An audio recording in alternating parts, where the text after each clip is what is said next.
You're listening to CFRN, the Christian Financial Radio Network.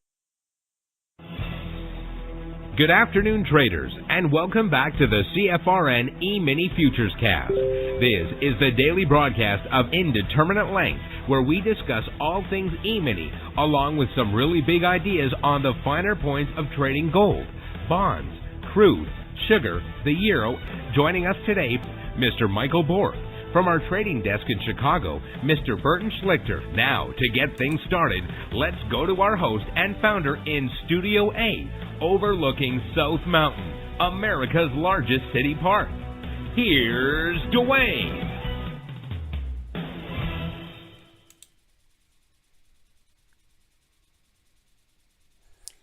Good afternoon. Welcome back.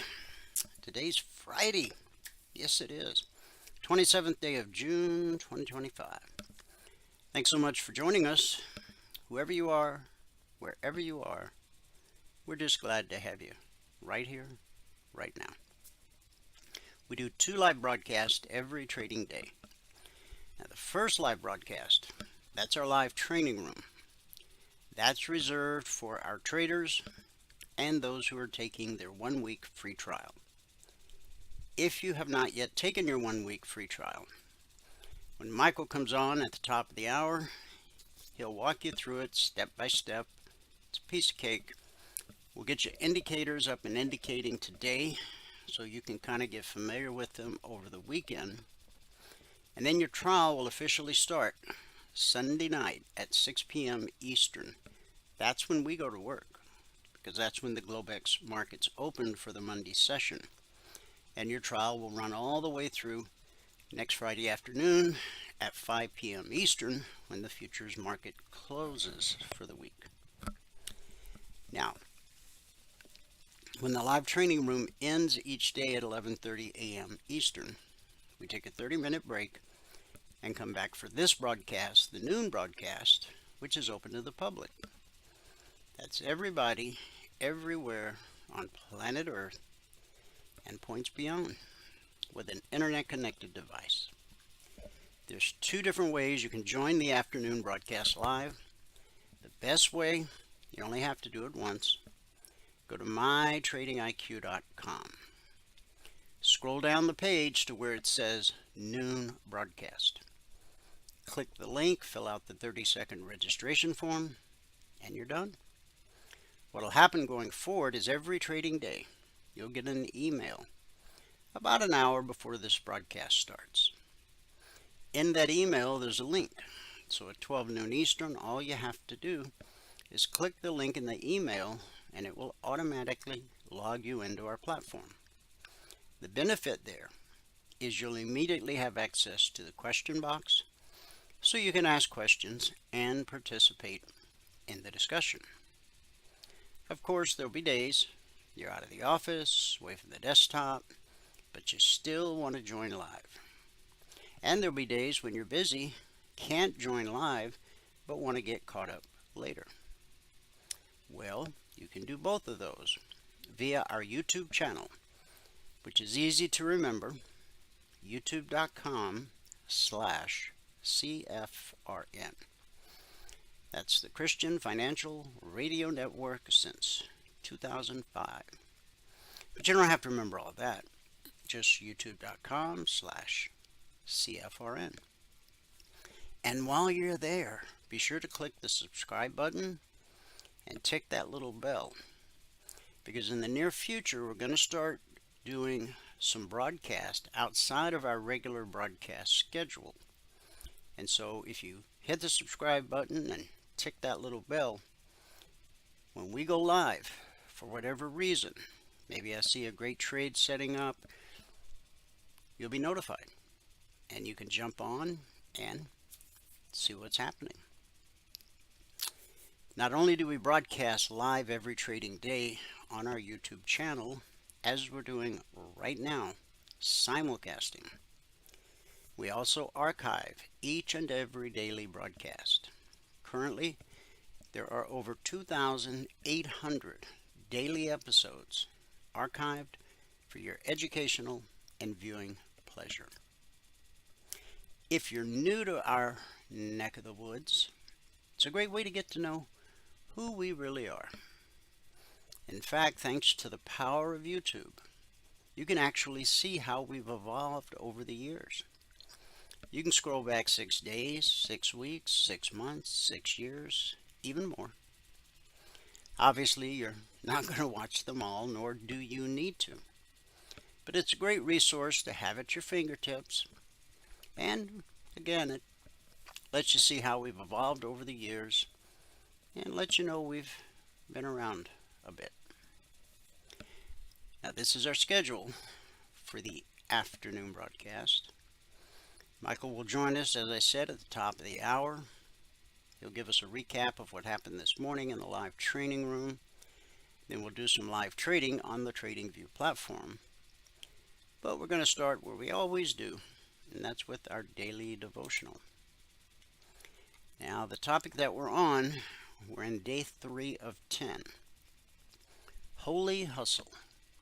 Embrace a work hard, rest well life.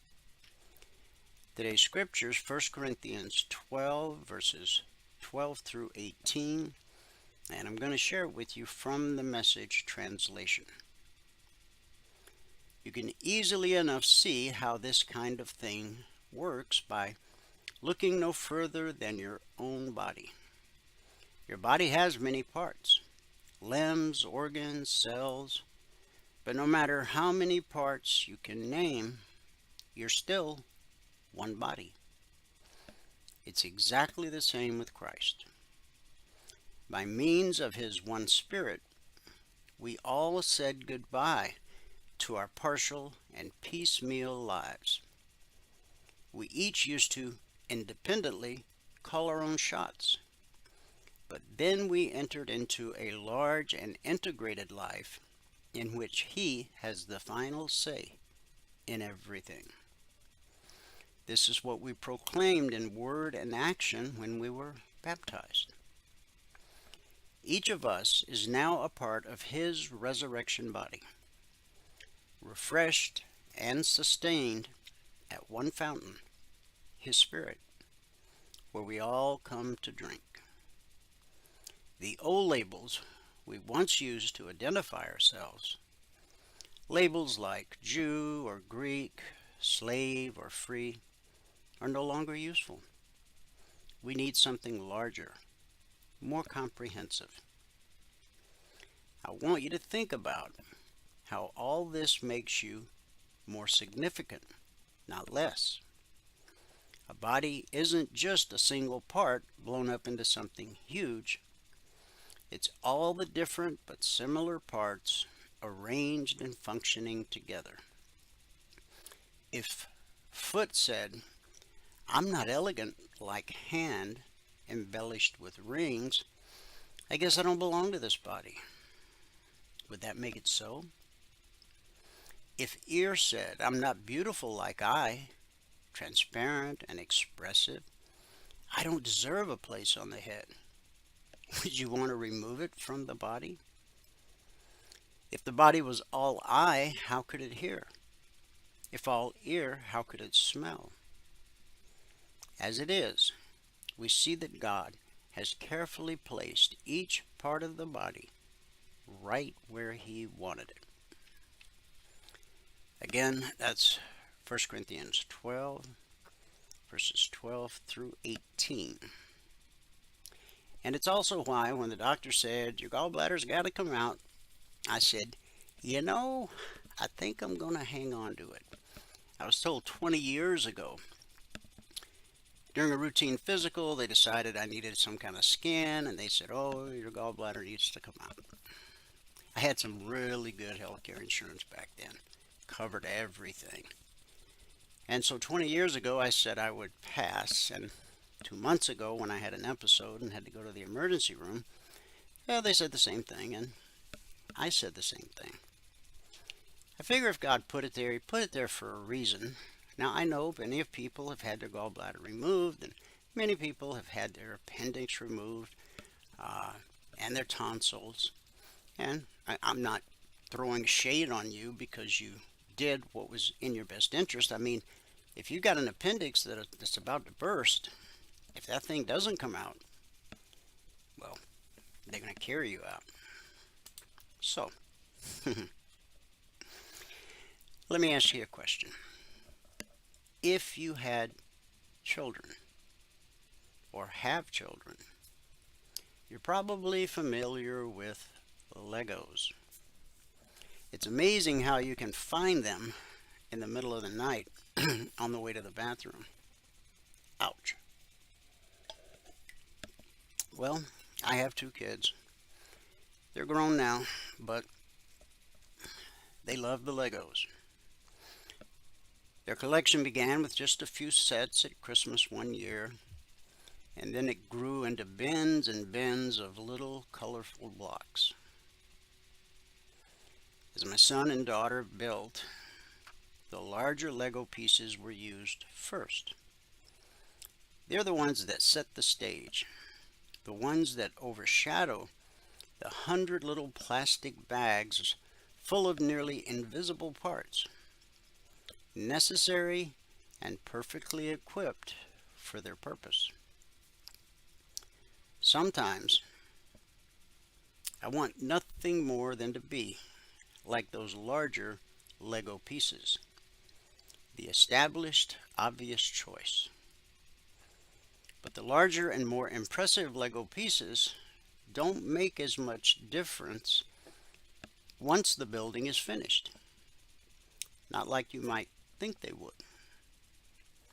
As I picked up horses and minifigures, tiny hedgehogs, and sparkly snowflakes, I realized sometimes the smallest piece of the set makes the biggest impact. Little pieces of clear plastic, nearly invisible, create beautiful windows. Sparkly little dots and final touches to roofs and tables. Carrot noses complete snowmen, and tiny ice skates adorn tiny feet. Often I'm the accent piece that plays a small supporting role. The quiet one, overshadowed by the larger-than-life personality. The one who assumes I'm easily replaceable or unnecessary for the finished product. Nice to have, but not a must-have. But how generous of God to create the body of Christ, specifically and intentionally, to need every part, no matter how large or how small. Let's pray.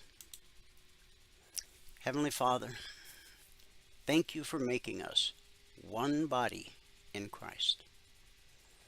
Though we are many, we are united by your Spirit and called to serve together in love. Help us to honor each other's gifts and walk in unity as your church. It's in Jesus' name we believe and pray. And everybody said, Amen. Amen and happy Friday. Let me give you the numbers from around the world. Start in the U.S. with the cash markets, or the indices as they're called. By the way, the S&P 500 cash index touched the all-time historic high today.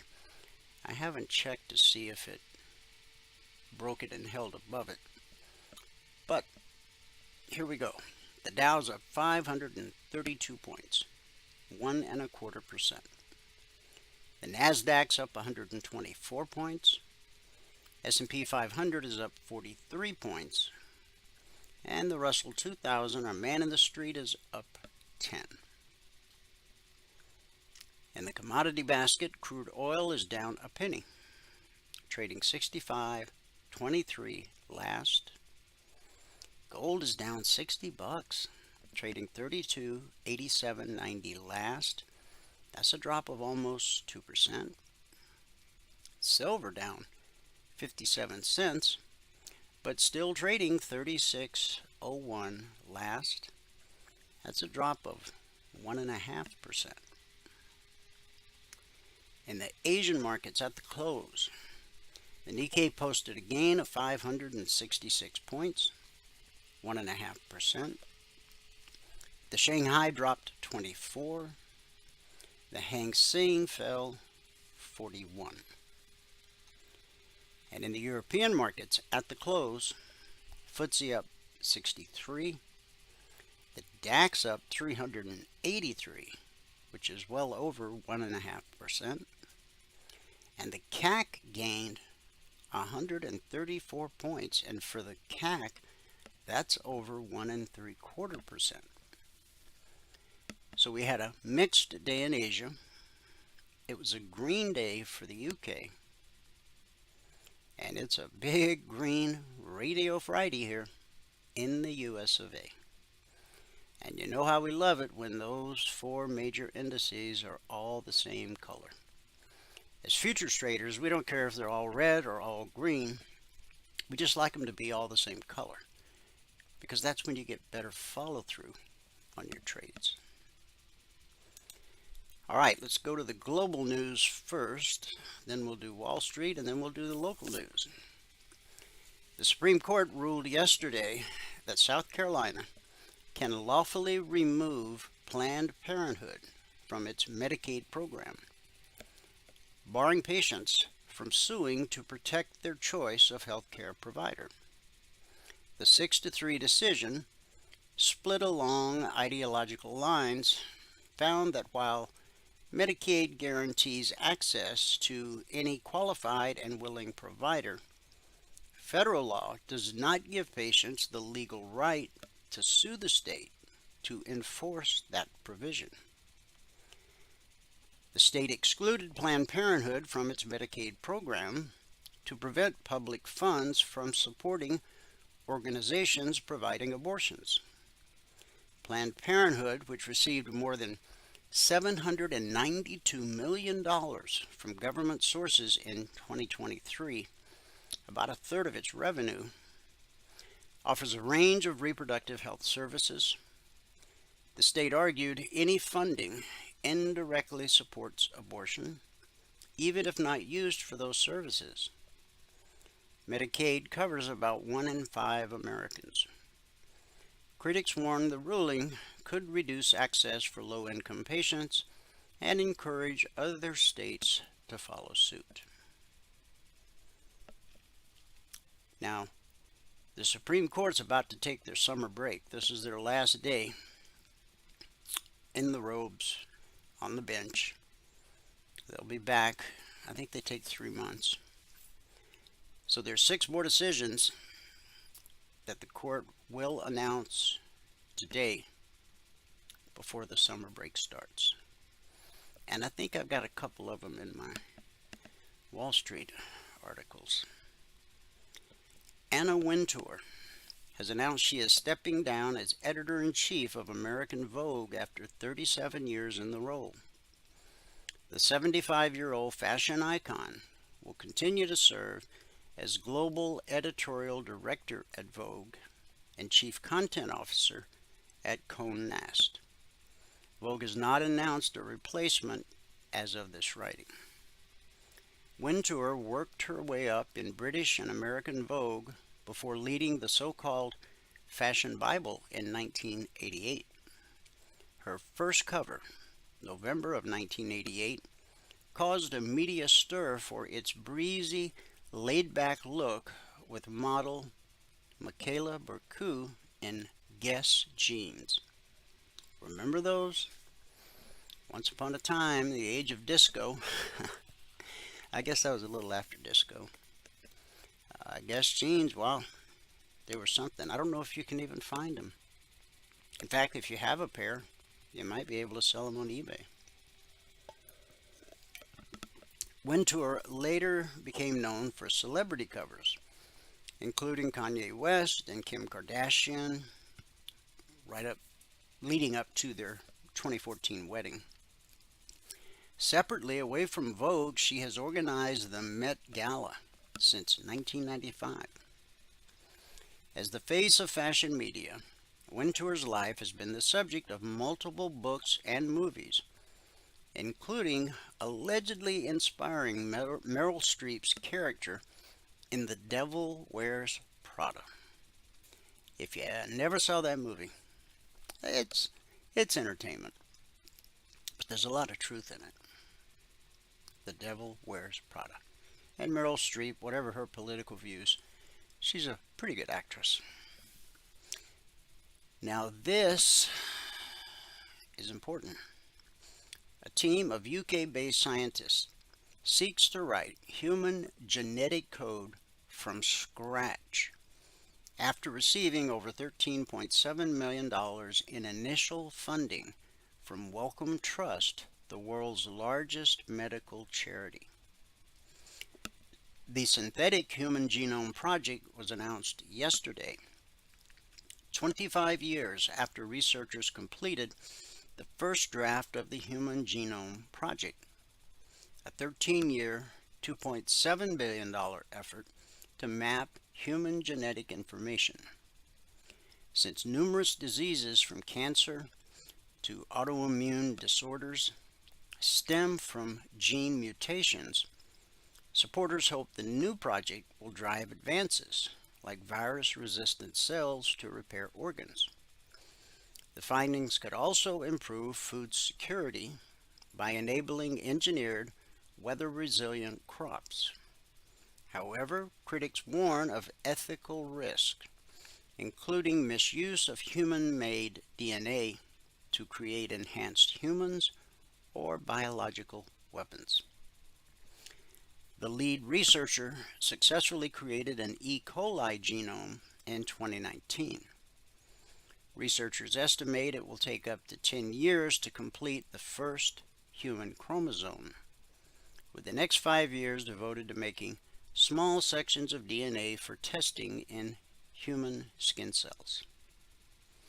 And while that's all very exciting, and hopefully it will lead to, Alzheimer's, dementia, there's a test now you can take, a test I wouldn't want to take, that tells you if you're more likely, based on your genomic profile, if you're most likely to get Alzheimer's. If I'm going to get it, do I want to spend the next 5 to 10 years worrying about it? I don't think so. But there are other areas where maybe early detection of cancer, or maybe even cancer itself, becomes a thing of the past. Now, something that the original scientists did not have was AI. They kind of did it all by hand. But with AI in the picture now, it's either going to help humanity or start creating Frankensteins. Stay tuned. We'll let you know. Jumping to Wall Street. U.S. stocks rose today on track for fresh record highs as optimism over trade talks and bets on Fed rate cuts boosted spirits. Well, not everybody's happy about that. The latest reading of the Federal Reserve's preferred inflation gauge showed price increases accelerated in May as inflation remained above the Fed's 2% target. The release comes as investors have been closely watching data releases for signs of when or if the Federal Reserve will cut interest rates this year. So what's the preferred gauge? The Core Personal Consumption Expenditure, or the PCE index, which strips out food and energy costs because we don't use those, and is closely watched by the central bank, rose 2.7% on an annual basis, above the 2.6% economists had expected, and higher than the 2.6% seen in April. Now, do you understand the difference between 2.6% and 2.7%? The April reading was revised higher to 2.6 from an originally reported 2.5% increase. Core prices rose 0.2% in May, 0.2% from the prior month, above the 0.1% economists had expected, which would have been in line with April's increase. On a yearly basis, overall PCE increased by 2.3%, above the 2.2% increase from the months prior. Jerome's doing the happy dance, because it's going to chap his hide if he's forced into lowering rates. The U.S. and China stepped closer to a full tariff and trade deal yesterday, making a pact to formally cement the informal trade understanding reached in Geneva back in May. Trump said during an unrelated event at the White House, "We just signed with China yesterday." He did not provide further details. China said both sides have confirmed further details on the framework. U.S. tariffs on Chinese imports will start at 30%. Treasury Secretary Scott Bessent said Friday, or today, China tariffs on U.S. imports will be 10%. So stuff coming into America, 30% tariff. Stuff from the U.S. going to China, 10%. That man knows how to make a deal. And China seems happy with it. U.S. consumer sentiment rose sharply in June to a 4-month high, and inflation expectations improved notably as concerns eased about the economic outlook and personal finances. The final June sentiment index increased to 60.7 from 52.2 a month earlier, according to the University of Michigan. The 8.5 point increase was the largest since the start of 2024. The median estimate in a Bloomberg survey of economists called for no change from the preliminary reading of 60.5. Take that, Jerome. JP Morgan.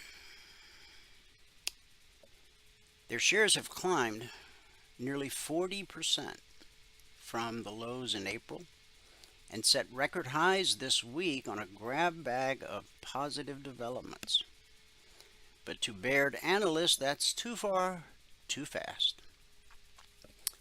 We realize we're fighting the tape here and understand that JP Morgan is a best-in-class franchise with dominant share in all of their businesses and truly a fortress balance sheet. We simply think that expectations are a little too high. So, analyst David George wrote in his note downgrading the biggest U.S. bank to underperform from a neutral rating, giving the bank its second sell rating. Might be time to cash in those shares of JP Morgan. An escalating debate within the Federal Reserve about the case for interest rate cuts is not going to be settled by a new inflation reading that offered ammunition for both hawks and doves. Hawkish officials are worried about tariff-related price hikes, will likely point to the fact that the latest reading of the Fed's preferred inflation gauge that I just told you about still remains a tiny bit above 2%. But in the same report, the Bureau of Economic Analysis also showed that U.S. consumer spending declined in May by the most since the start of 2025, which may help the dovish argument that rate cuts are needed to offset any slowdown in growth that could also accompany President Trump's tariffs. The division within the Fed, now you got the Feds fighting each other. This is kind of unusual. The division within the Fed emerged last week in the Fed's latest dot plot, outlining future interest rate moves. While 10 officials saw 2 cuts or more still happening in 2025, 7 officials predicted no cuts at all, up from the 4 officials who made that call previously. So we got 1, 2, 3, 4, 8 hawks, 1, 2, 3, 4, 5 neutral. Jerome's in the neutral column. And 1, 2, 3, 4, 5 in the dovish column. Well, what's it going to take, Jerome? From Bloomberg, oil gained as traders assessed conflicting comments on the status of nuclear talks between the U.S. and Iran, as well as a positive turn in trade negotiations with China.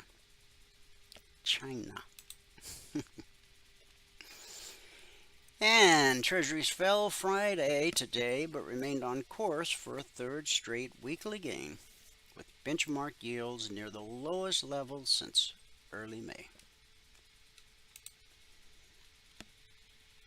Alaska Air Group, who owns Hawaiian Airlines, said it was continuing to address a cybersecurity event that has affected some of its IT systems, and shares of the parent firm ticked lower today. Hawaiian Airlines announced the breach yesterday, and in an update later noted that it remains in contact with the appropriate experts and federal authorities. The carrier added that it is safely operating its planes and passenger travel has not been affected. Now, there was a plane yesterday that had to turn right around and come back, and I think it was a Hawaiian Airlines. Don't hold me to that, but I think it was. Shares of Alaska Air Group have lost about a quarter of their value this year. We've never seen so many planes fall out of the sky. We've probably seen more this year than we've seen in the last decade. Maybe 2. The U.S. Supreme Court limited the power of judges to block President Donald Trump's policies nationwide, but left the fight over restrictions on automatic birthright citizenship unresolved. So they're going to go for their summer vacation and leave that hanging. Well, at least they'll have some time to think about it before they come back in the fall. Tesla CEO Elon Musk has reportedly fired his longtime aide, Omid Afshar, after sales in the EV maker's key markets slumped this year. Afshar, Tesla's head of operations in North America and Europe, was let go amid declining sales in both regions and the electric vehicle brand's failing popularity. That's according to Forbes. Afshar couldn't be reached for comment.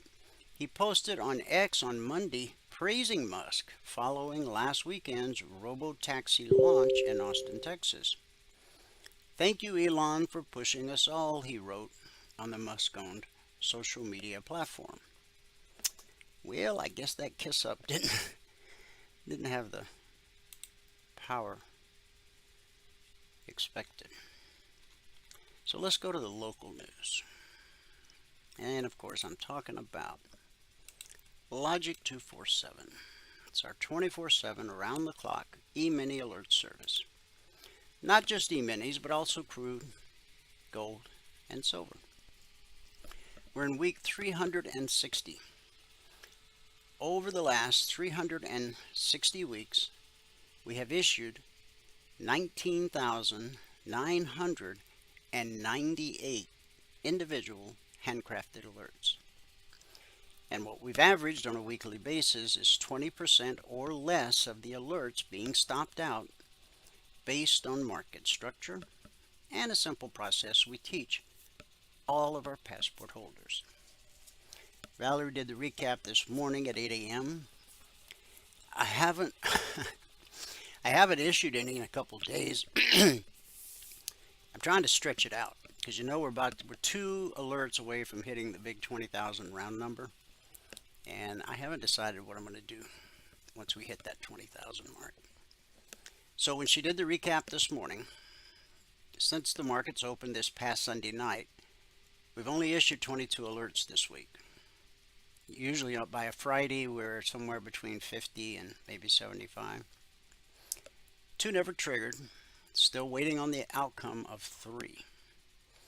That gives us 17 actionable alerts, of which 2 or 12% would have been stopped out, again, based on simple market structure and a simple process we teach all of our passport holders. Last week, we finished the week, we had over 70 alerts, and we ended with 2% being stopped out. Now, the logic alerts can come out anytime around the clock, 2 a.m. or 2 p.m. Futures trade around the clock. We have traders around the globe. Our day session is their night session, and vice versa. Every logic alert has an entry price, an initial target designed to help you get your goal for the day, usually additional targets, and then a final trade to target. Certainly you can trade them. Kind of hard not to. But the real purpose of the logic alerts is to teach you how to read a chart. If you want to trade for a living, that's not going to happen until you learn to read the chart. And you say, well, I know how to read, and I could read before I went in the first grade. Okay. Well, that'll work if you want to become a doctor or a lawyer or a pilot. But when you look at a chart, guess what? No words, no sentences, no paragraphs, no punctuation. You literally have to learn a new language.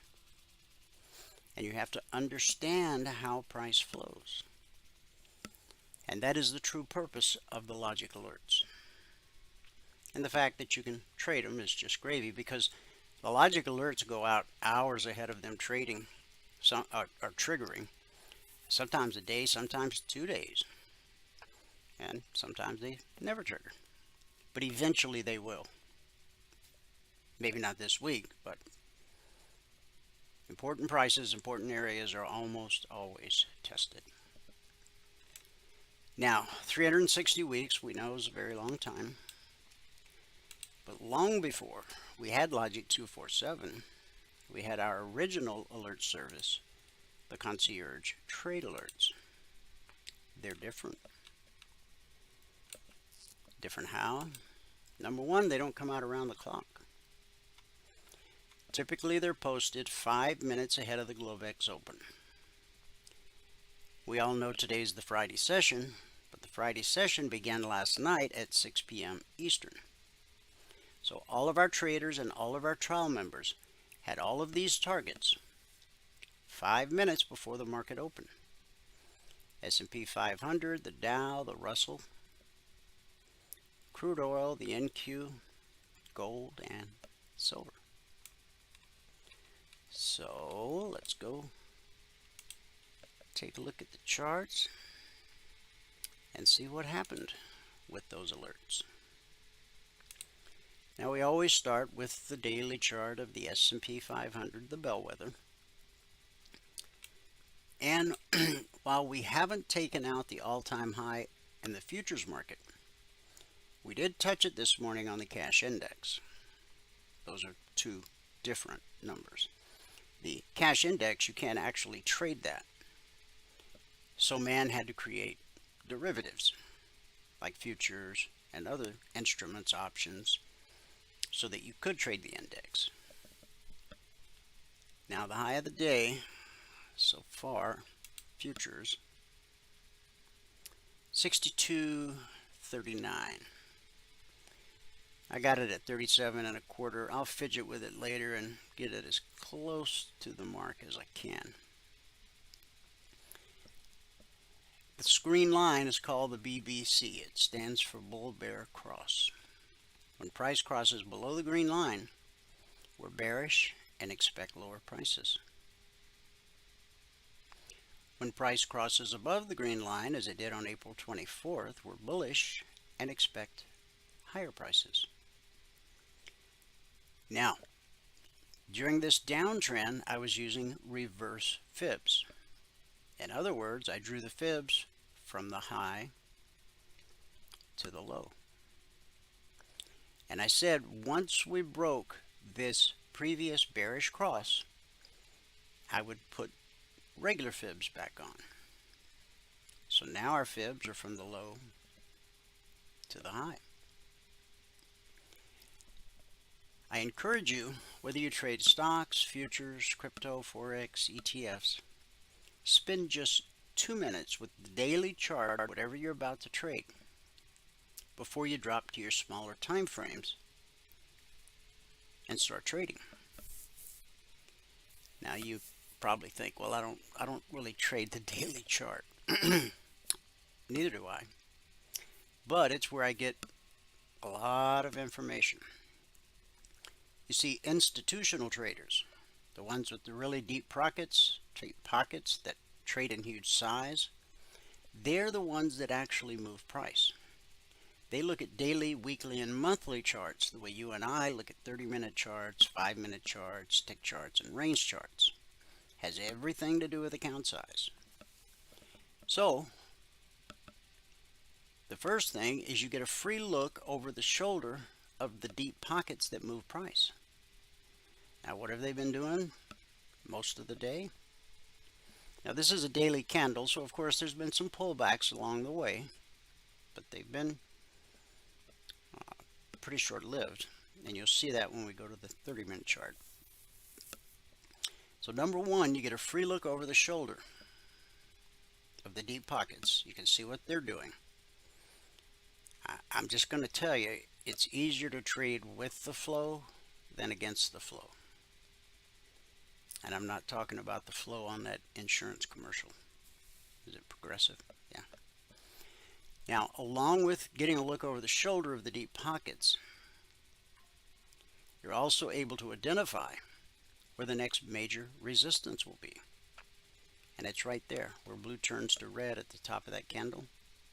And we're not far from it.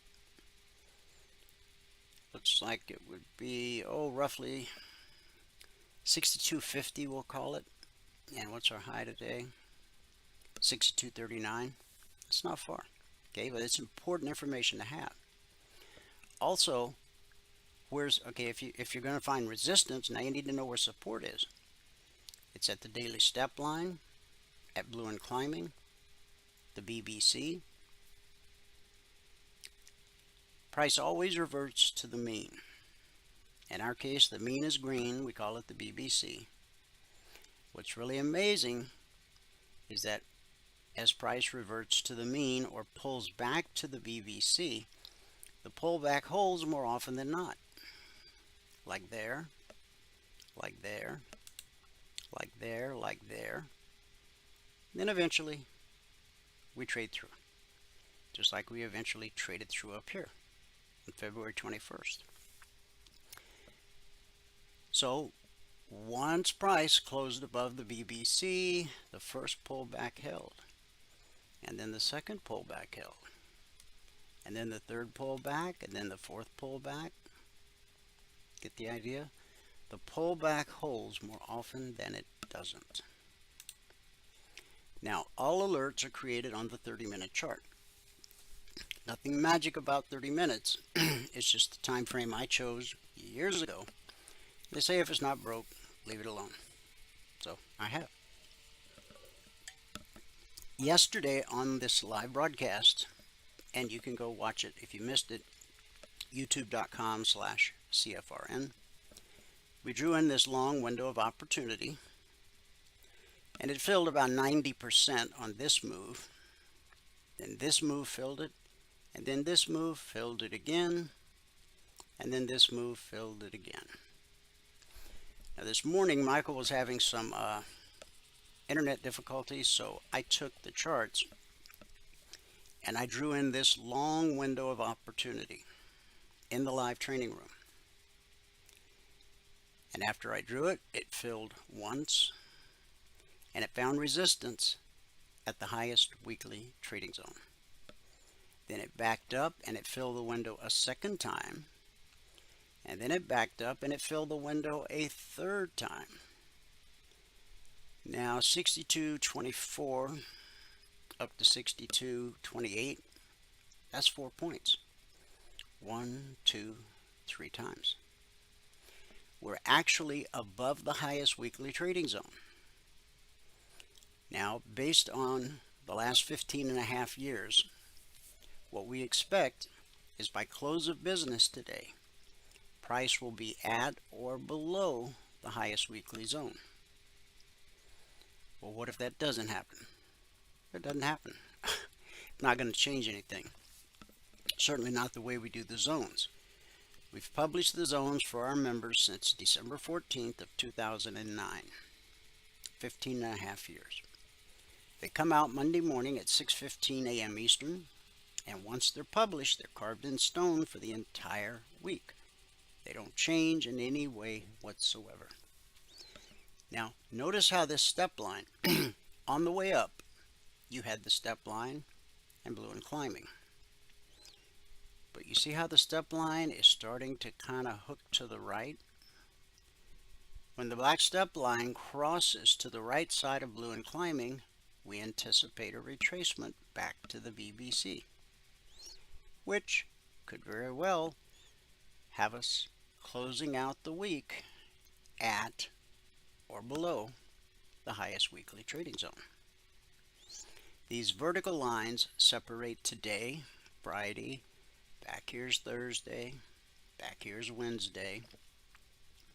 We drew this window live on the broadcast yesterday. Okay, it filled and it filled and it filled.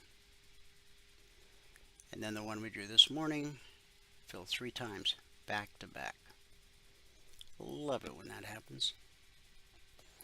This was the opening candle last night, and we hit the long target straight away. Then we came back down to the bottom of that window and we hit it again. Then we got above and then we pulled back. Remember I said the pullback to the BBC holds more often than it doesn't. Like it did here, here, here, and like it did here. You might say, well, that red candle, it closed below the BBC. Yeah, but it's still touching it. So that's a hold. And it literally launches price. Okay. Whether it's pulling down from above or pulling up from below. Pullback holds more often than not. We trade every market exactly the same. This is the window of opportunity we drew live on this broadcast yesterday. Filled. It might have came a few ticks from filling on that first one, but the second one filled it very nicely. And this was the open last night. We opened at 43,761. Let's just call it, to make the math easy, let's call it 65. Target was at 43,800. So that's 35 points. It only takes 20 points to get your goal for the day. So if you trade the Dow, you could have been done in the first 30 minutes last night. How long did it take on the ES? First 30-minute candle. Okay, the Russell. This is the long window of opportunity we drew yesterday, and it filled before the session closed. And then we opened right here, and we ran up enough. We opened at 89.2, and then we ran up to 92.5. So basically 3 points. You only need 2 points to get your goal for the day. Then price retraced back to the zone.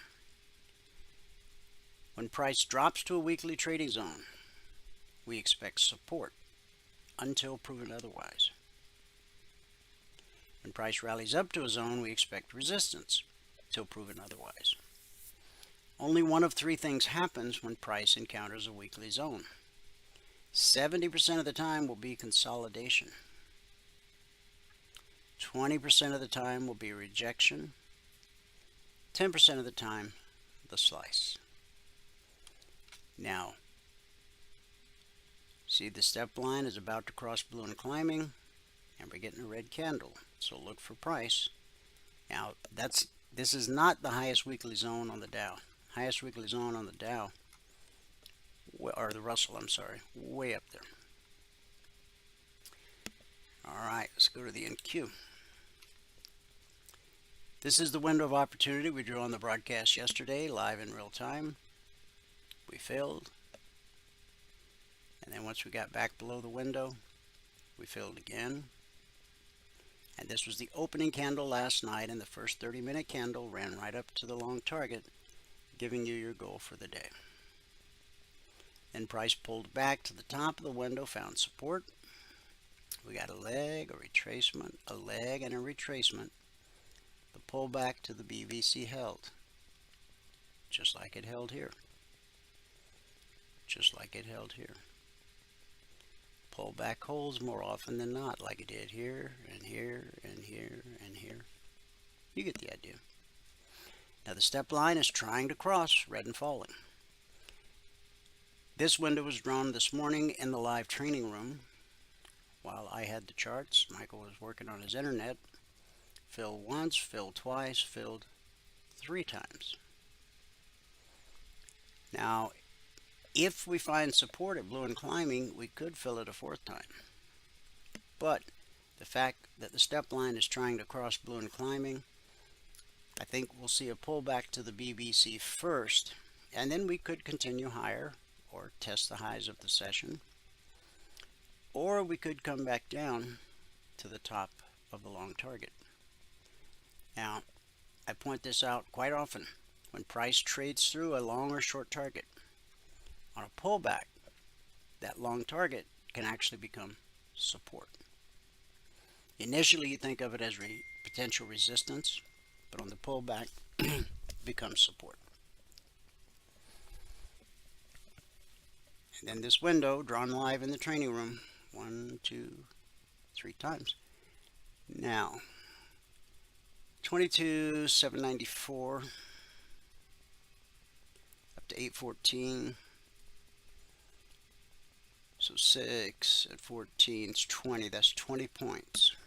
At $20 a point, that's $400 per contract traded. 1, 2, 3 times. You only need 5 points to get your goal for the day. Crude oil. Oh, crude. We've just been flatlining for days. Look at that. Remember? This is Wednesday. Here's Thursday. Here's Friday. We almost hit the short target. And we're about to get a bearish cross. It's where the red line gets below the green line. And if that happens, we'll probably not only hit the short target, but we very well may trade through it. Let me mention that crude needs to be above $70 a barrel for the oil companies to be profitable. So they're sweating it a little bit. In times like that, when they're not profitable, they have to stop exploration because they don't have the cash flow to fund exploration. Then when price finally turns around, they're behind the 8 ball. Now they're out there, you know, the exploration teams are going nuts trying to find a new well to drill. Here's gold. Here's where we opened last night, below the BBC, so we're thinking short. We got red and falling overhead. We're definitely thinking short. Now this candle opened at 3341.3, and it had a low of 34. So let's just go 35 to 41. That's $600 per contract traded in that one candle. If you've earned the right to trade 10 contracts, that's $6 grand. So we hit the short target, consolidated, continued our move down. Now right here, price crossed red and falling, which would typically give us a retracement back to the BBC. But it didn't happen. Did this, but look what's happening right now. Blue and climbing has showed up, which means the step line's already crossed, red and falling. Now that we've turned to blue and climbing, I think the potential for us to trade through the BBC is quite good. So now we know that this is potential resistance. So's this. And this spot right here, where the step line crossed and failed to produce a retracement, that's a very important price, important area. You should write it down, 3308. Because Sunday night, if the markets take off bullish, it's going to probably hit a roadblock at 3308. Jot it down, see what happens. Silver. Here's where silver opened last night. We're above the BBC, but we have blue and climbing directly overhead. And when blue and climbing gets directly above price, that usually turns into resistance, like it did here, because it's on its way to turning into red and falling. So we traded through the BBC. We actually traded through the target, and we got to the top of this window. This short window that I had drawn came right to the top of it and bounced. So we didn't fill it, okay? Nor did we fill the long window from yesterday. It ran up right to the bottom of the window, ground to a halt. The market found support at the weekly trading zone, which bounced us up to the BBC. The pullback held. And then silver had a rough day, man. Traded all the way through this zone. Then we found support here. Support will send the market looking for resistance, which it found right here. That sent us back to support times 2. Blue and climbing and the weekly zone. Support will send the market looking for resistance, which we found at the zone. Now you see this candle, the one that just opened. In fact, we're going to get a new. Somehow that don't look right. Let me do this and then do this. Yeah, that candle hasn't. And we're going to get a new candle here in about 30 seconds. So this candle opened and closed above the BBC, but it's right up against the zone. So a long window of opportunity. Now at the end of the broadcast, I'll do what I've been doing the last couple of days, I don't know, this week. I've been doing it off and on, but it might be my new shtick. I don't know. Anyway, there's a nice long window of opportunity from roughly 3609 to 3614. That's $250 per contract traded. And then if we take out that high right there,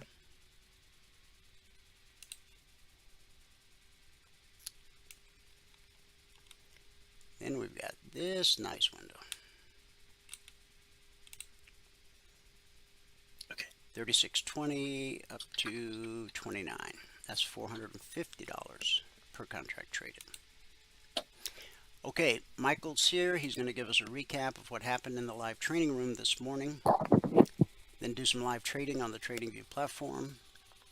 When I come back, I'll draw some windows of opportunity for you and wrap things up with our good word for the day.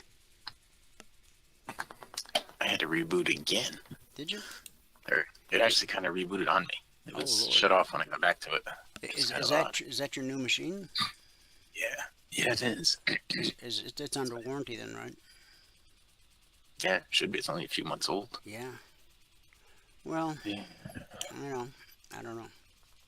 Have you ran a good virus scan?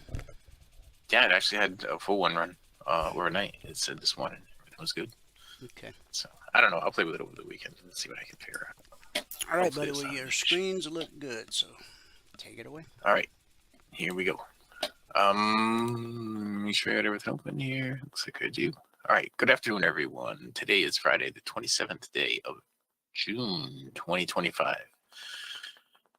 Now, if you have not taken a free trial with us and you'd like to, go here to mytradingIQ.com, click on the purple button right here. There is no credit card required for the trial. Just click on that button, and it's going to bring you to this page. On this page, all that we ask for is your name, your email, and your phone number.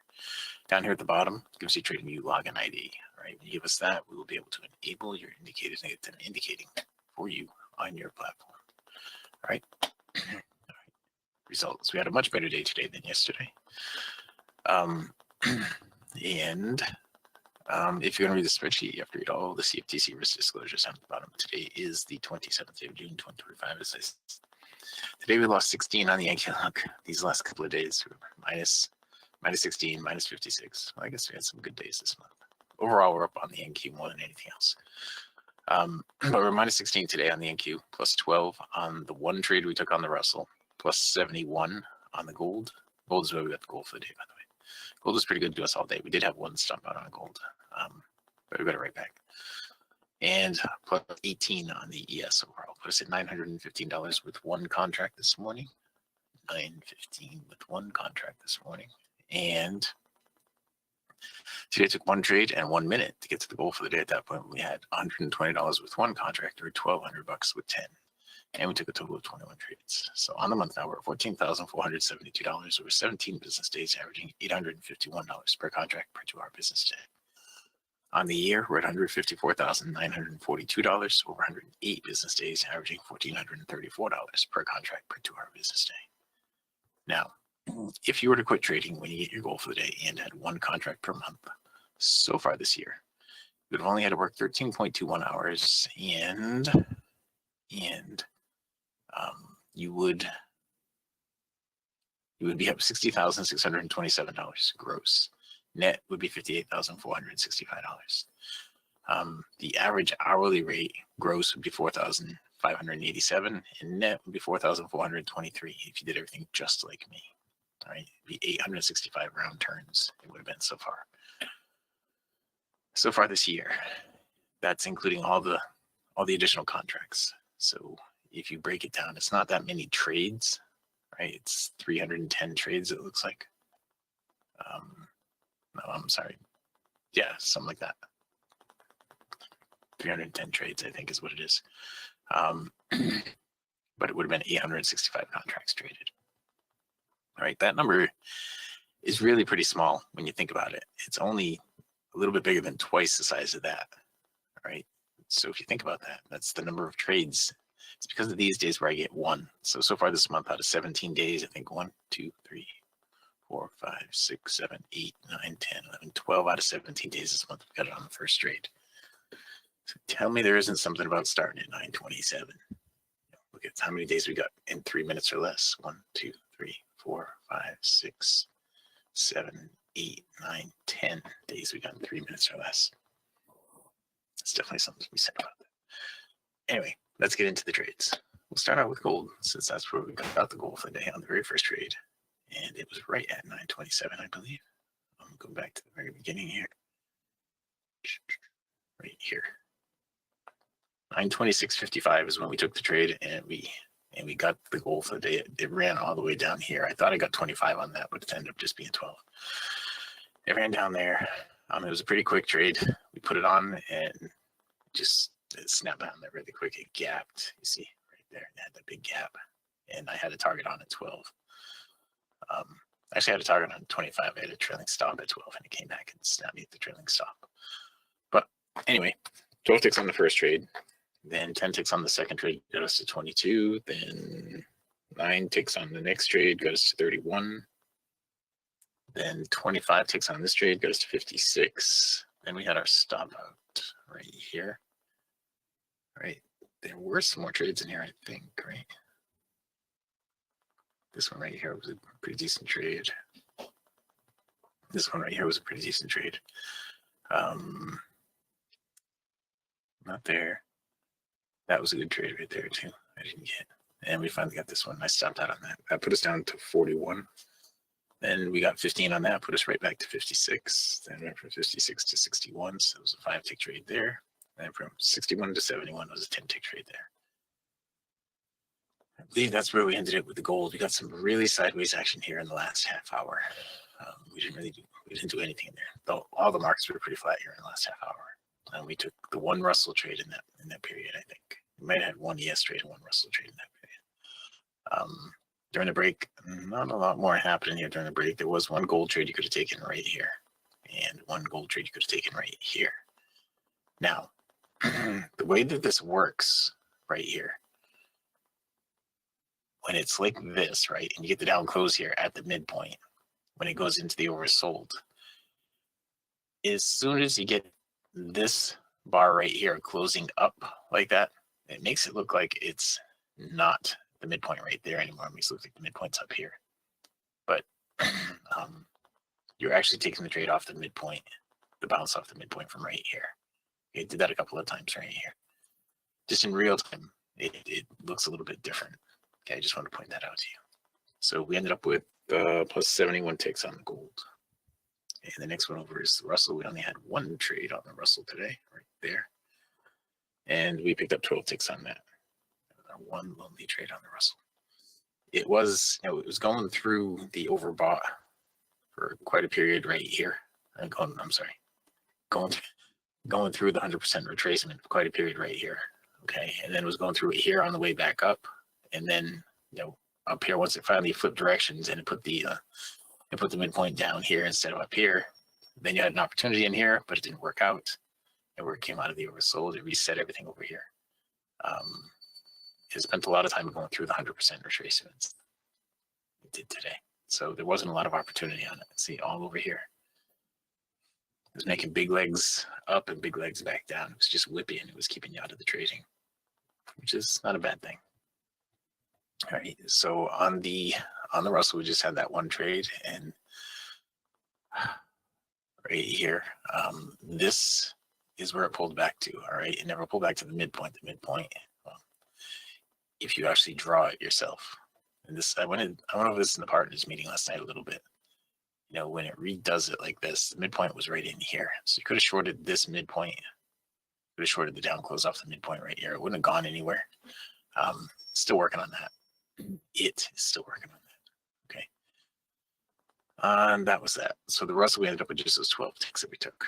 Yes, this is the whole thing on the ES right here. Okay, our whole day. On the ES, our first trade was +2. Our next trade was +2 to get us to 4. Our next trade was +6 to get us to 10. And our final trade over here was +8 to get us to 18.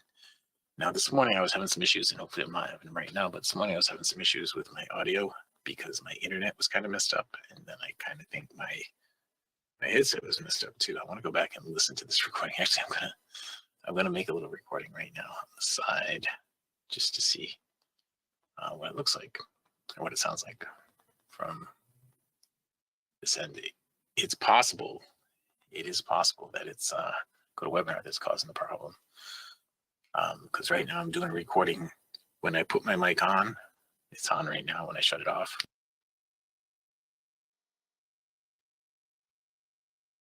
and now when I turn the mic back on, I've been told that there's some kind of strange noise that you guys are hearing every time I turn it on and off. All right, I don't know. I don't know if I'm even going to be able to get that recording, but we'll see. All right, I'll just have to go back and listen to it later. I was at 110 right now. All right, so we need a down close here on the Russell right now. All right, a down close on the Russell would be a shorting opportunity, so we'll take that if we can get it. I'm sorry, the ES, not the Russell, the ES right now. 34 down to 32 on the ES right now. All right, so I'm going to sell 32 with the sell stop limit right now. All right, if it closes up, it's actually going to be a little bit higher than that. If it closes up, we'll take this order off. But if we get a down close here at the bottom of this bar, which is going to be here at 32.50, we'll sell it. It should get down to here at 30. All right, that's what we should see with this. Put always on top on that, and that's what it looks like right now with the ES. Okay, the NQ. Today we had a few trades on the NQ. We started out, we had just a few trades on the NQ. These are all of them right here. Started out here with a plus 12 ticks on that one. And then we had 32 ticks on it to get us up to 44. And then we stopped out on this one right here. And that put us down to minus 16. That's where we ended on the NQ this morning. It was minus 16. Not a whole lot happening there on the NQ today. Now, yesterday or last night in the partners meeting, actually, Sean had asked me, on days like today where the market just kind of peters out like this, do you change your perspective any? And, I don't. The only thing you could change to make this a little more entertaining or give you more opportunity is change the time frame. If we change it to a 19 range, then we're much more likely to get a trade set up here on the 19 range than we were on 47 when it's not moving. Okay. I was also saying on the yes, you could drop down to the 4 range. We traded on the 4 range for a decade. As a matter of fact, we didn't switch from the 4 to the 7 range until, I want to say, let's go over here. Until right about here. It was January of 2022, I think, when we switched from the 4 to the 7 range. I'm pretty sure. Sounds like to the show Rapid Patrol. I've never seen that show. But I'll go back. I'll have to listen to the recording on YouTube, okay? Because I can't. It's not gonna play on the recording that I just made. I have a recording actually running right now, but it's every time I turn it on and off, it's gonna actually turn it on and off, so the recording's not gonna hear that noise that you hear. Only YouTube will have it, and then I will be able to see if it is a problem with my headset, because that could be the issue as well. Thank you though for the input. Any feedback is good feedback. All right, so we got a high here at 34.25, and we never got filled on this. All right, so we don't have a trade. We were looking for the down close here at 32.25, but it never happened. And now the high looks like it's gone up to 34.50. So I'll bump this up 1 tick. If we get an up close on this bar, I'm going to cancel the order probably. Maybe not. Yeah, maybe not.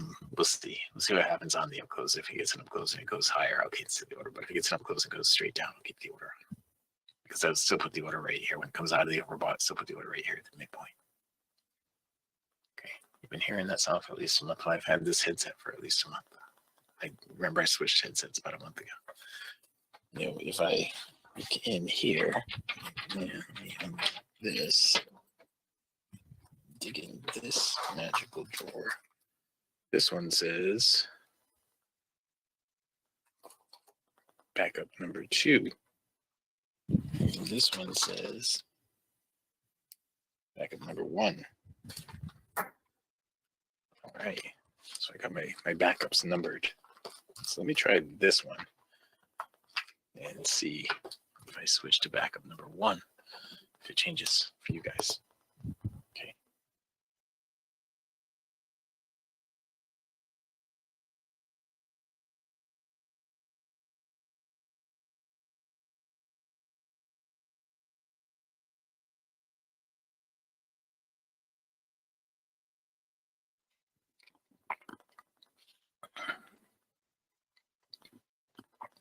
All right. So this is backup number 1. Now, Michael, while you're listening to it, tell me if it makes that sound.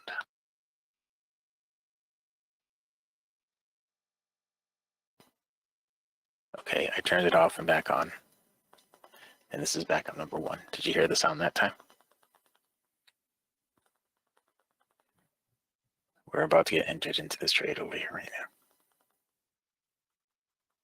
Is the high still at 50? Suppose I'm in it. Hopefully it is, because it just triggered me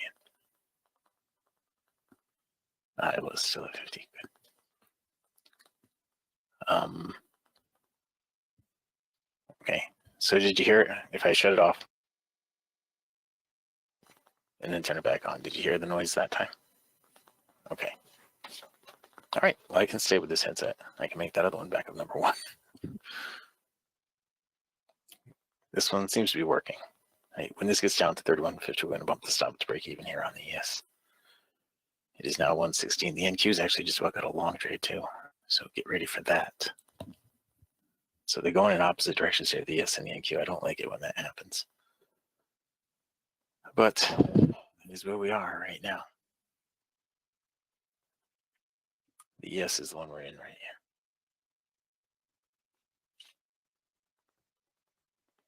Okay, we can jump on the NQ too. What the heck? It's Friday afternoon.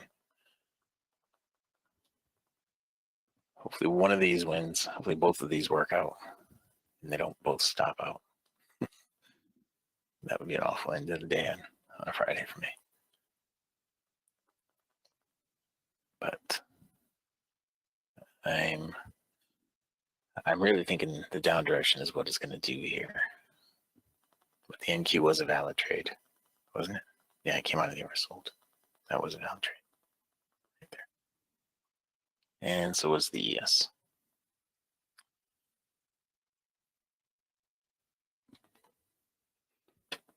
All right, so I'll just keep this headset on. That other one was the new one that I had from about a month ago. And this is the one that I had before that. But it could have been some other issue that I was having at the time. All right.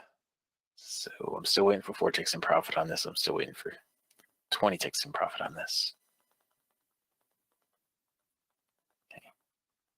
We're almost there. One more tick over here on the ES.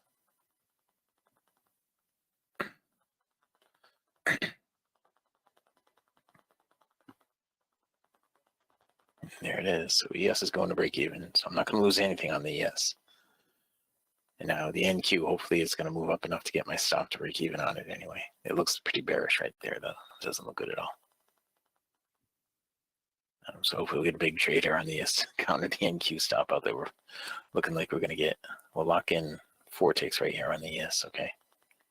And the ES should make it down here to 62.30. It should get down to here anyway. And it's got a number there too, so that's a good thing. It should go down to there.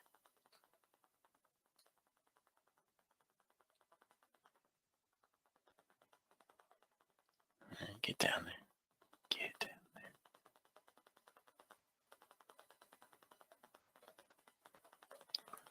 Six ticks. And we're out with 6 on the ES. So we got some profit out of the ES.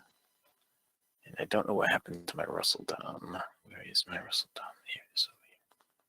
Okay. Found that. And so now hopefully the NQ will at least get us back to break even here. Maybe give us a little something, but we got 6 ticks here on the ES. I like the ES trade more than I like the NQ trade at the time. Obviously, right now. Because the ES trade actually gave us some profit, and the NQ trade is not looking like it's going to. Let's look at the bigger picture here on the NQ. I'm going to slide this off to the side. I'll let you know if I stop out. But let's look at the bigger picture here on the NQ. Oops, that's not. Yeah, that is the NQ. Okay, so if I didn't stop out when it was all the way down here, it's got to go below that level to stop me out. But when I say look at the bigger picture, I wanted to do this and crunch it all up and see what we got going on here. When you crunch it up, it's almost like looking at it on a larger time frame. All right, so we have this leg right here, and we were traced right to the middle of that.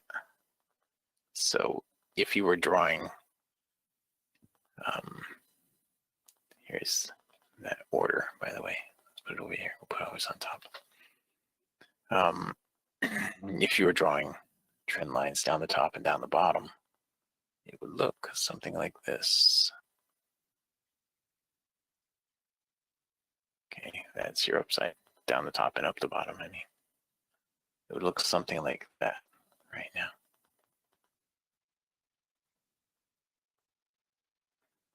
So it's got a ways to go on the downside and a ways to go on the upside from that perspective. Okay. From this perspective, it's got enough to stop us out on the downside and enough to give us some really good profit on the upside. So it's just a matter of what it does right here, right now. Okay. And it is 1:21, so we have 9 minutes left in here so far this morning. And we'll see what happens here. It looks like it's going to hit me, but we'll see. The ES did almost make it down to the prior swing level, not quite yet. Nothing here on the Russell, nothing here over on the gold right now. Okay.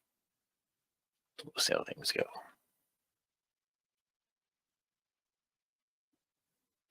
Rat Patrol. Let's go listen to that in the recording. It was at 110, but that was an issue.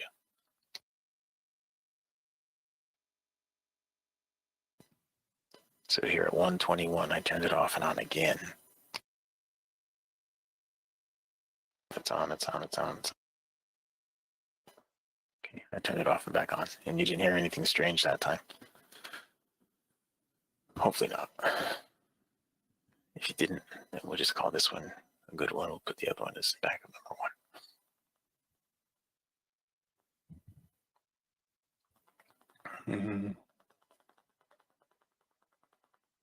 Nothing there, nothing there, nothing there. Okay. No, there is no alert created for the YBR. Okay. We're about to stop out on that in queue. There, we just did stop out on the in queue.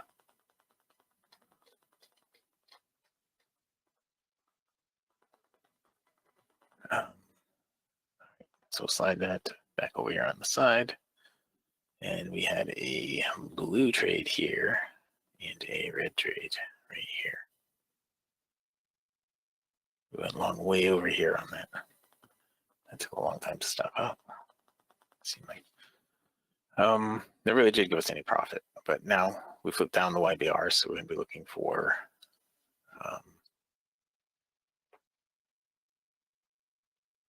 where did we buy that? It was over here that we bought that, right? I'm pretty sure. Yeah, 13.16. It was over there. Now we flipped everything down, so we'll be looking for shorting opportunities on everything right now. Right, the gold still got the long side, but everything else we're looking for short. Okay. David. Okay. Okay.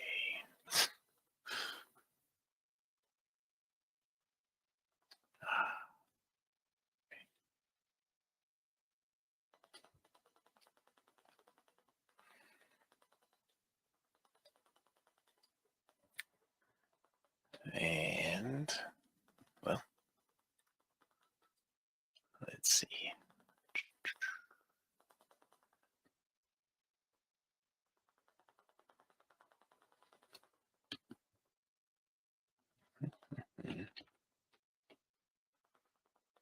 Oops.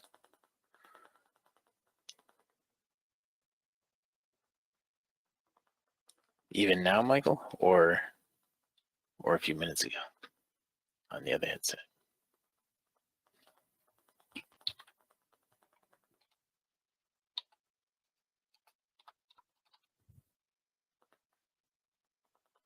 Yeah, I switched headsets, so I'm thinking that the problem hopefully is gone.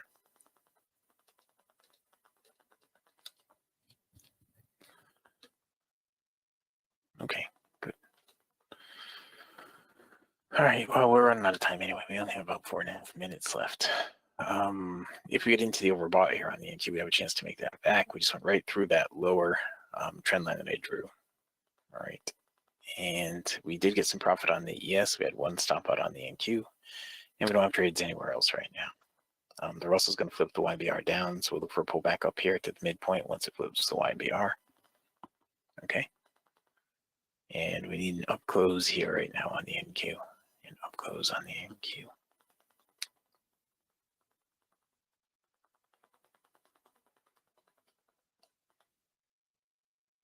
Okay.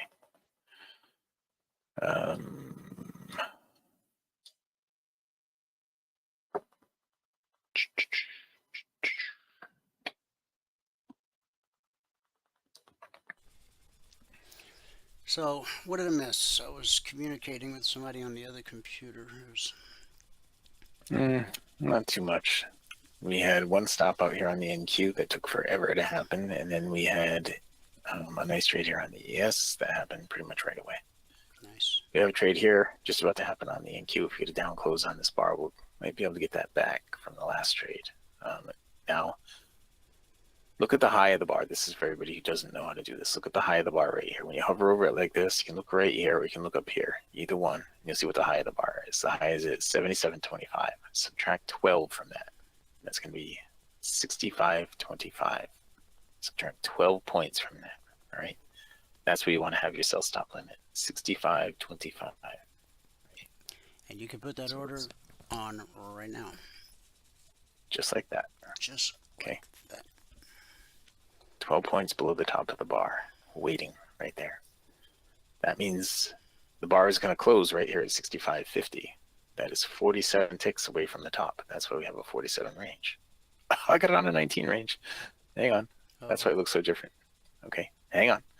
Well, then it'd be 20 ticks down from the top of the bar. It'd be 5 points. Okay, but we've got on 19 range, and that's fine. So with from the way the top of the market's bar, moving today, a 19 range may be sufficient. Yeah, that's why I skipped to that. I totally forgot I did that. So it's going to be here at 73. All right, it's going to be 5 points off the top of the bar, and that's what it just triggered me in at. Right now with the boom. Yep, with the 19 range, after 10 ticks in profit, the stop goes to break even. So we have 10 ticks right here, I believe. 73 down to 72, down to 71, down to 70.50 is 10. Okay, there we go. So now I'm going to bump that stop to break even, and I'll even lock in a point. Now there's no risk on the trade. You can let it run as far as it wants to run. You can take your profit and run, or you can take a little bit of profit on the way. Trail your stop and take profit that way. Yep. And that's what I just did. I totally forgotten that I flipped it to a 19 range. You'll never go broke taking profit. That's right. Well, I'm glad I got that trade off. And that's why this looks like it took so long to do this trade. It was on the 47 range. It actually took that trade. We took it. We came out of the oversold. It was right in here. It looked a lot different when we did it. It was right here. It came out of the oversold, but it looked different at that time. But now we just took some profit on that. So we got a little bit of that back. And what I was saying, when the markets turn flat like they have, and I said this in the partners meeting last night, you can always switch time frames. And you got to remember, when you switch time frames, your bracket has to change. All right, because I just put that on with the bracket for a 47 range, so my stop was way off. Even though we didn't go into my stop at all. If we started to, I would have had to adjust my stop, because on a 19 range, my stop's 25 ticks. What's your take on gold right now? Wait. You're below the YBR. Down close right here on gold would be a tradable thing. That's right? what I was thinking. 87.2. That'd be a decent spot right there.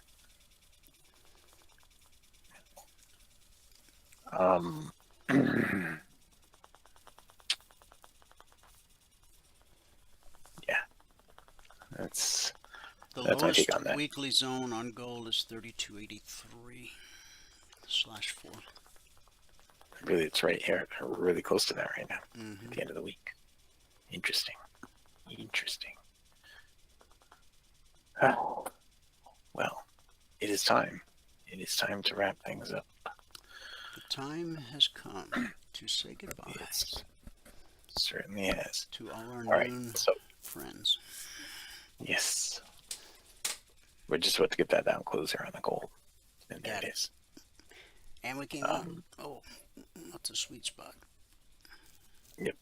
That should be a good spot going right down to the 83, 84 zone right down there. It should make it right down to that zone, I would think. All right, but I'm going to wrap it because I got a ton of things to do today. So let me do this one more time. We ended up with $915 per contract today. I went all the way back there. We ended up with $915 per contract today in the room right here. We're minus 16 on the NQ, plus 12 on the Russell, plus 71 on the gold, plus 18 on the ES. So we picked up another something there on the ES, 6 I think on the ES. We stopped out and then got a little back on the NQ, and we didn't do anything else in this session. Gold's kind of become your favorite of late, hasn't it? It has, especially in the first few minutes. Gold is the one that I've been getting the gold for the day most of the time on in the first few minutes. You know, we had 13 days so far this month. I think 12 or 13 out of 17. We got it on the first trade, and almost all of those were gold. Speaking of that gold right now, stop is going to go to break Sean even. B in YouTube says he likes trading the NQ off the 26 range. And there was an Okay. email that came in from him, and that link takes you to some kind of computer that he's said is supposed to be really good. I know you just got a new one, but Yeah. anyway, he sent that Okay. over. Well, the reason I use the 47 or I use something that's a multiple of 4 minus 1 is because it's a multiple of 4 minus 1. It just makes the math easier when you put buy stop and sell stop limit orders on, John. Mm-hmm. That's the reason I have a 47 instead of a 50. I went from 50 down to a 47 because when you're doing a buy stop limit or a sell stop limit order, we're still in this trade here on the gold. We got 10 ticks locked in on it, by the way. When you're doing a sell stop limit or a buy stop limit order with the NQ, it's easier to say, go from the bottom of the bar, just 12 points from the bottom or the top. Right? You got that on the gold. 12 points from the bottom of the top of the bar is where you got to have your order waiting. It's just a lot easier to do. Now those 10 ticks on gold, guys, that was $100 per contract. And with 10 contracts on, which is what Michael had on, that's a grand. It is. It is. It's a grand. So, John, my suggestion to you, if you're going to be using buy stop and sell stop orders with a range bar, I don't think that you do that. Well, you do that. You do use range bars. So if you do that, I would say go to a 27 range or go down to a 23 range. One of those would just make the math easier for you. It won't change the outcome of your results all that much, but it'll make the math easier for you to. All right. If you haven't taken a free trial, go to mytradingiq.com, click on the purple button. There's no credit card required for that trial. Click on that. In here, this is what we ended up with today, $9.15 per contract, and we just got another 10 or 12 ticks on the gold. We got 10, a mixed bag on the NQ. Was it 10? Okay. I think it was 10. A mixed bag on the NQ. Well, I can tell you exactly what it was. It was filled and filled. It was 10. You are right. It was exactly 10. We had a minus 60 and a plus 12, I think, on the NQ in this session. We had a plus 10 on the gold. We had nothing on the Russell, and we had a plus 6 on the ES in this session. So 3 winning trades, 1 stop outs, and that's how it worked out today. If you have not taken a trial, go to mytradingiq.com, click on the purple button, no credit card required. Sign up now, you'll have it over the weekend, and even the rest of today, for that matter. All right? Did you ever watch this TV show, The Squid Game? I have not. I watched the first episode, and it creeped me out so bad. I literally had like bad dreams from it. Really? It's just, yeah. No, I've never watched it. They just ended the series. I just got a pop up here. Squid Game finale ends with surprise Hollywood star cameo. Yeah, it's just, gave me the chills. Of course, my son, who loves to play the video games, he thought it was quite clever and cool. But yeah. All right, you ready to push it out to me? Yeah, I'll push it out. I'm back at the fabulous Phoenix, Arizona, in Studio A, overlooking South Mountain, America's largest city park. If you are ready, I'm ready. Okay. Recap of the morning session. Today it took 1 minute and 1 trade to get to $1,200. 10 contracts. I knew that because I was there and I saw it happen. Excellent. But just to edify the rest of the world. Thank you. Okay. All right, guys. I've covered. I said I would do some windows, so let's do those real quick. Then we'll wrap up with our good word for the day. Let's go over here and look at the Dow. See, there's that pullback. The step line's crossing, blue and climbing. Now, if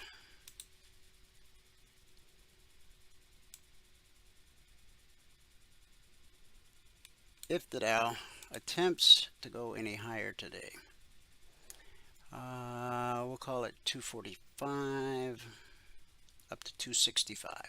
That's 20 points. Go for the day. Now, for the short side, you got to understand price has to come through this zone and it has to get below the BBC. Now, I don't know that all that's going to happen, but if it does, there's probably a 40-point window. Be shorting 925. I'll call it 875. That's 50 points. And again, you only need 20 points to get your goal for the day. Gold. Well, blue and climbing here. See, we got support times 2. When price drops to a zone, we expect support. And when price drops to blue and climbing, not always, but quite often, that will push price up through the BBC. So if price drops, we got that covered right here. Now that would be getting short at 32.74. 74 down to 69. That's $500 per contract traded. Now, I'm not comfortable with any of this stuff here. See all these wicks sticking up? Yeah. All the way up here would be my, and keep this in mind for the Sunday night open. Okay? Because let's say we do get a bounce and we get above the BBC, but we don't make it all the way to this window. Once I draw in a window of opportunity, like up here, I mean, we're so far from that. But it will remain a valid window until price pierces the window. Whether it goes all the way through or not, it's valid until it's pierced. Okay, crude oil. Boy, yeah, I got nothing. I got nothing. Now the Russell, that's a piece of cake on the short side anyway. There you go. Oh, what are we talking? 21.89 down to 21.87. It's 2 points. Go for the day. And if we catch a bounce,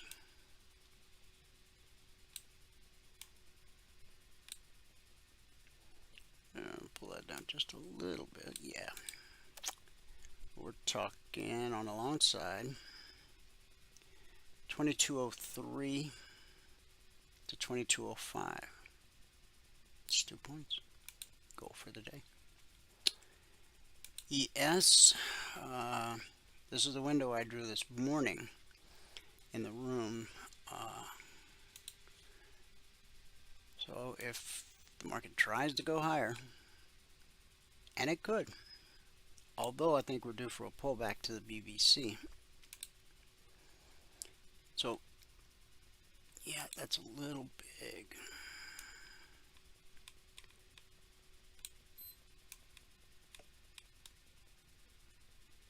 Come on, baby. Right there.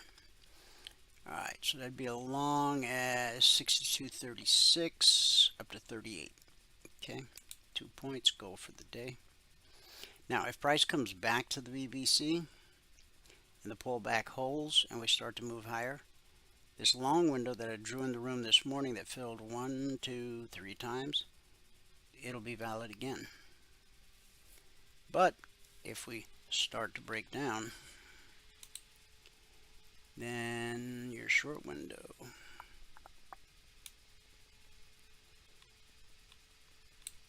right here. And again, these will be good for Sunday night too, or Monday, or whenever price gets there.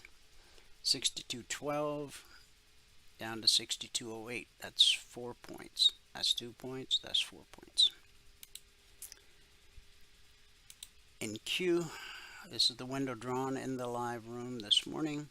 Filled once, twice, 3 times. We've pulled back to the BBC. Okay.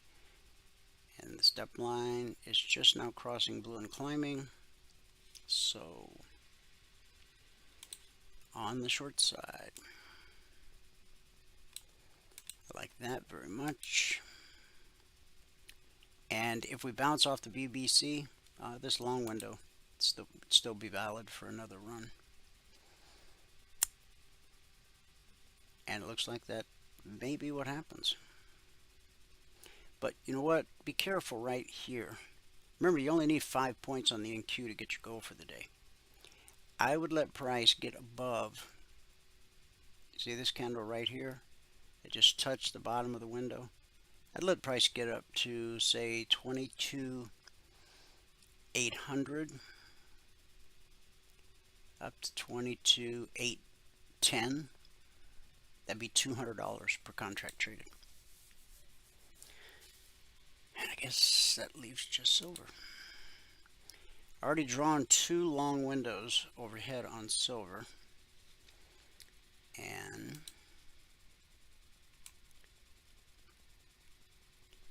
here's the shorty. 35.82 down to 35.75. So that would be $350 per contract traded. It only takes 2 pennies in silver to get your goal for the day. And the high of the day, 62.39. I'll get this adjusted. I'm just not going to take up the time right now, because you really got to wrestle with it on the daily. Or I can blow the chart up real big, which I don't want to do right now. But the way this thing looks from the daily perspective is we end strong on the day. I mean, we could sell off, you know, that's certainly possible. Let's go look at the 30-minute. We get below the BBC, then we're going to close well off the high of the day. But you got support here at the step line, support at blue and climbing, support at the BBC. So one of those are probably going to give you a pretty nice bounce. Those are my thoughts. All right. To become a member, it's pretty simple. Go to mytradingiq.com. Watch the videos, consume the content, and when you're ready, send an email to support@cfrn.net and just say, hey, I'm ready to become a member. If you're a veteran, then put, I'm a veteran and I'm ready to become a member. This way, when Valley sends you the info-packed email and the link to become a member, she'll send you the link with the veteran discount. Okay? It's important. All right. Because we thank you for your service. Now, that email that Valerie sends you back is going to have a lot of information explaining what it means to become a member or a passport holder. Number 1, 2 hours of live training every trading day. 90% of traders wash out because they don't have anyone to teach them how to trade. Now, of course, they get lured in by all these sexy websites and make all these outlandish promises. But trust me, once you send them your money and the check clears the bank, so to speak, you'd be getting any kind of feedback from them or any kind of help. I'm not saying there aren't any other good places out there, but the places that just kind of tune you out once you pay, they far outweigh the ones that are responsive and do actually try to help you. So 2 hours of live interactive training every trading day. That's real trades in real time and real markets. Michael explains every trade he takes, the reason behind it, and you see the results right before your eyes.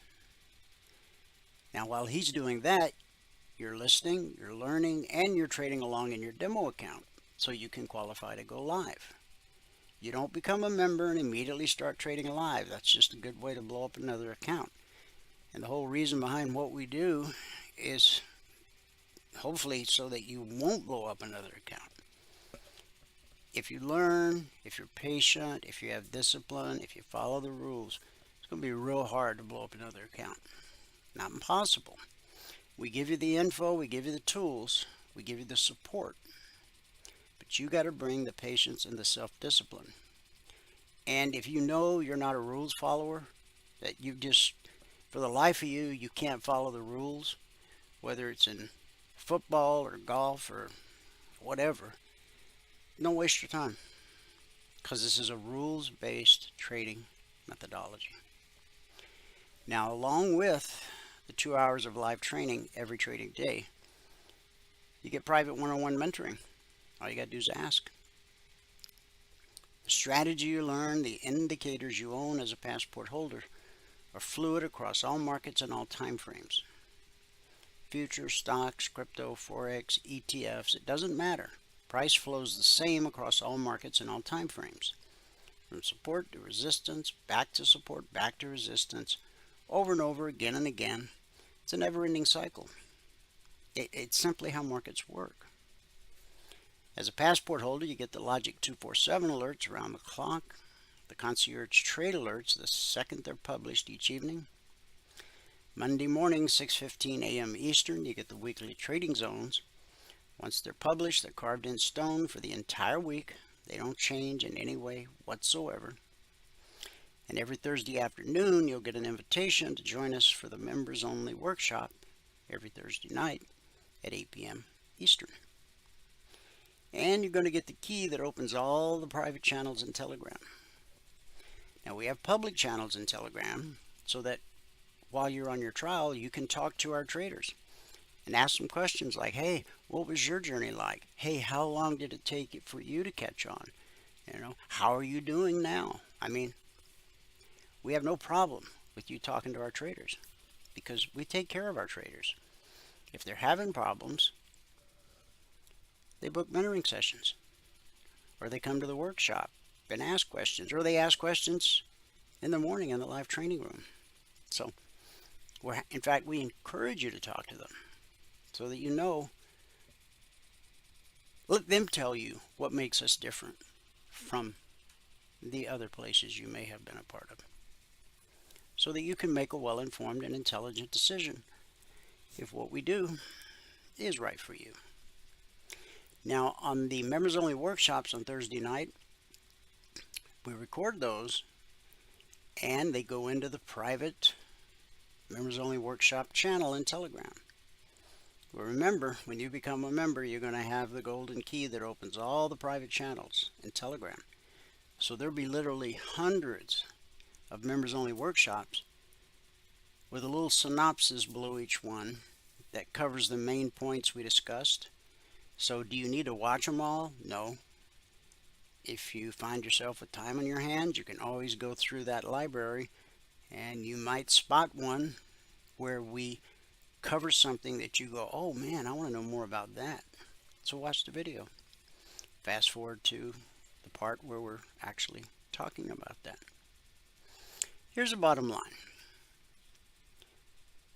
Everything a trader needs, all under one roof, one low price. I checked. It's a good deal. All right. Good word for the day. Yesterday we talked about help for caregivers. Today, stay open and approachable. Sometimes we have a tendency to shut ourselves off, isolate. It's not good. Luke 8:18. Consider carefully how you listen. Some people seem to go through life with a closed sign on their foreheads. Whether through fearfulness, selfishness, callousness, or busyness, they're not open to the thoughts of others.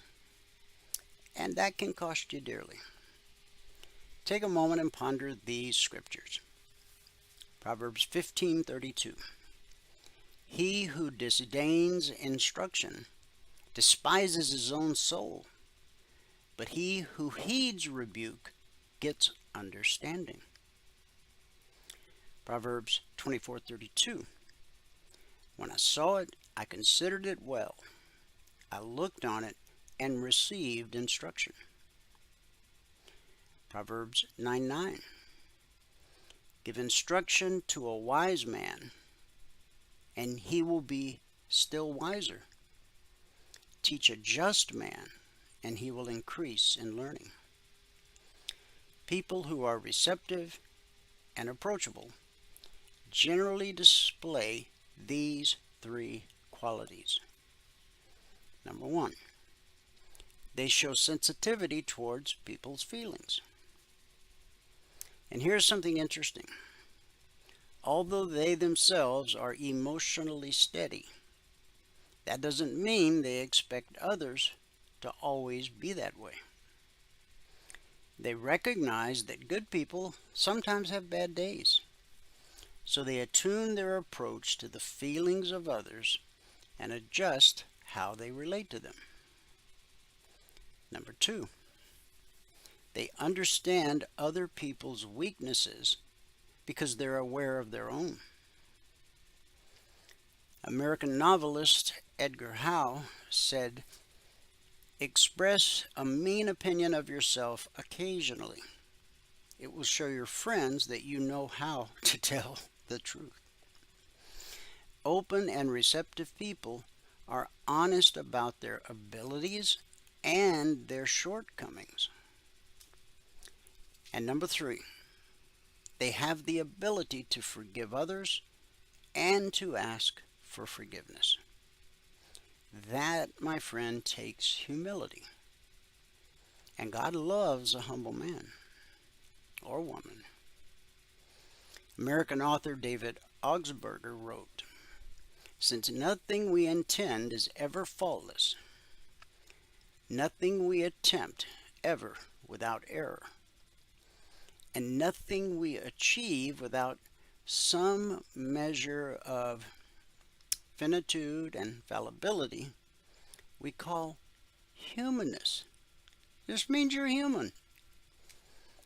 We are saved by forgiveness. So the word for today is stay open and approachable. Now, I know there's people in your life, when you see them coming, whether you're at work or at church or at your HOA meeting, you see them across the room and you duck and weave because you know the second they see you, they're going to come and bring with them whatever baggage it is they carry. Don't duck and weave.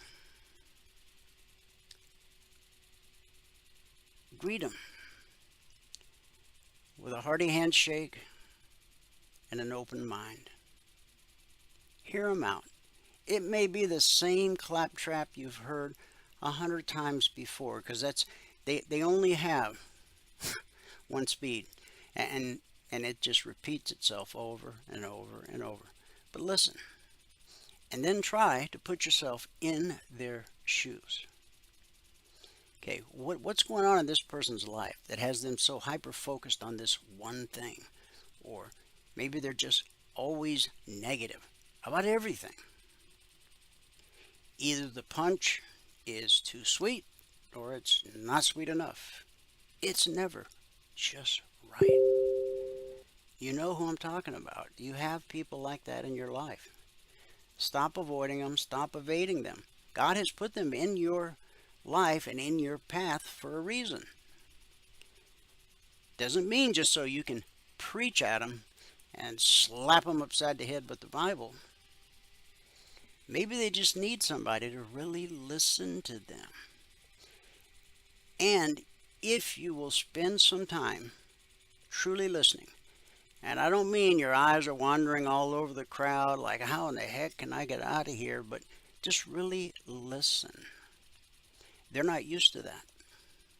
They're used to people being repelled by their personality and the way they handle themselves in public situations. So when you stand there and really focus on them and truly listen to what they have to say, I don't care how many times you've heard it before, it's going to change something inside of them. And if you just politely and quietly listen, at some point they're going to realize that they've said the same thing 9 times now. So they're going to ask, well, what do you think? There's your open door. You can help lead that person not only to Jesus, but to a better life. And maybe the next time you run into them, maybe they're singing a different tune. Try it. God recommends it. And I tend to go along with him. Thanks so much for tuning in. Whoever you are, wherever you are, may God continue to richly bless you with his mercy and with his grace. And I'll see you at the bell.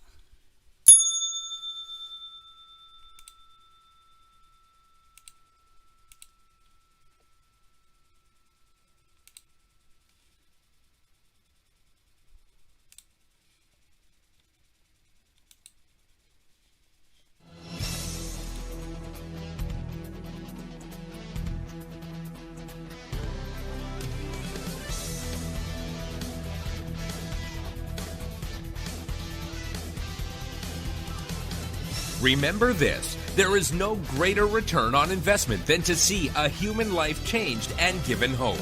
As always, pray hard and trade safe. Any financial information discussed on this show is simply the opinion of our host, Dwayne Reeves, his co-hosts, and guests. To learn more about trading E-mini futures or to take a 1-week free trial in our live trading room, call 1-866-928-3310. 866-928-3310. Information discussed on this radio program should not be construed as a recommendation to buy or sell any security. Always do your own due diligence and consult with a licensed securities broker or financial planner before making any investment decision.